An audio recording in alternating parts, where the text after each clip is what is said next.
स्वागत आहे आमच्या युट्यूब चॅनलवर। आजच्या व्हिडिओच्या माध्यमातून आपण प्रधानमंत्री आवास योजना घरकुल योजनेअंतर्गत जी ग्रामीणची यादी आहे ती कशा प्रकारे बघायची आजच्या व्हिडिओमध्ये आपण बघणार आहोत।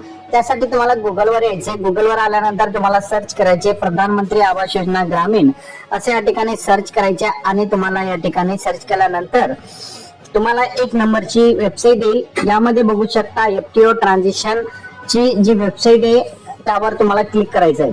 आता या वेबसाईटचं नाव आहे reportings.nic.in। या वेबसाईटवर आल्यानंतर तुम्हाला एक नवीन पेज ओपन होणार आहे। आता या पेजवर क्लिक केल्यानंतर तुमच्या समोर अशा प्रकारचा इंटरफेस ओपन होईल। आता सर्वात महत्त्वाचं जे आपण या ठिकाणी यादी बघणार आहोत त्यासाठी तुम्हाला होम या बटनावर क्लिक करायचं आहे। या ठिकाणी स्क्रीनवर कुठेही तुम्हाला होम बटन दिसेल तरी तुम्ही क्लिक करू शकता किंवा साईडला सुद्धा तुम्हाला होम बटन दाखवलेला आहे। आता अशा प्रकारची ही साईट आहे। या ठिकाणी आल्यानंतर तुम्हाला खाली यायचे।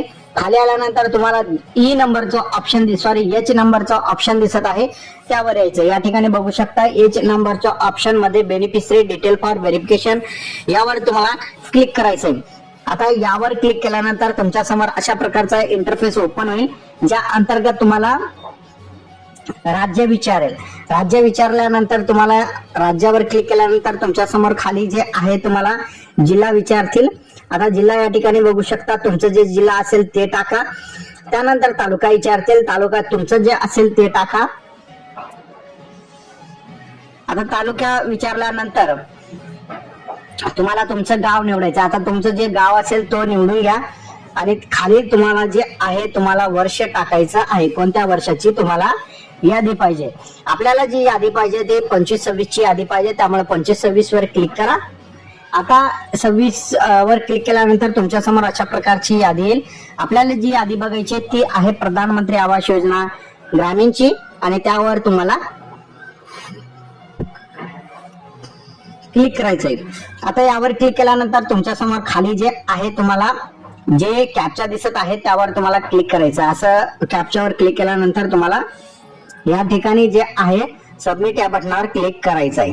आता सबमिट या बटनावर क्लिक केल्यानंतर तुमच्या समोर एक नवीन पेज जे आहे ओपन होणार आहे ते तुमच्या गावाची यादी असेल। आता या ठिकाणी आपला जो आन्सर आहे चुकलेला होता त्यामुळे आपल्याला पुन्हा या ठिकाणी आन्सर बरोबर टाकावं लागणार आहे।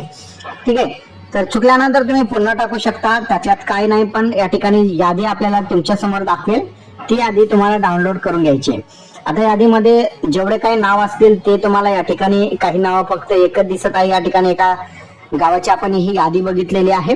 तुम्ही तुमच्या गावाची जी पण यादी असेल ती तुम्ही डाउनलोड करून घेऊ शकता PDF मध्ये। PDF मध्ये डाउनलोड केल्यानंतर तुमच्या समोर PDF फॉर्म ओपन होईल।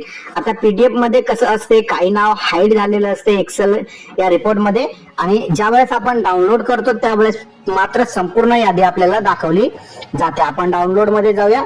डाउनलोड मध्ये गेल्यानंतर जे आहे खाली यायचंय डाउनलोडचं ऑप्शन आणि यामध्ये आल्यानंतर प्रधानमंत्री आवास योजना ग्रामीणची ही यादी आहे आणि त्याचा PDF आहे।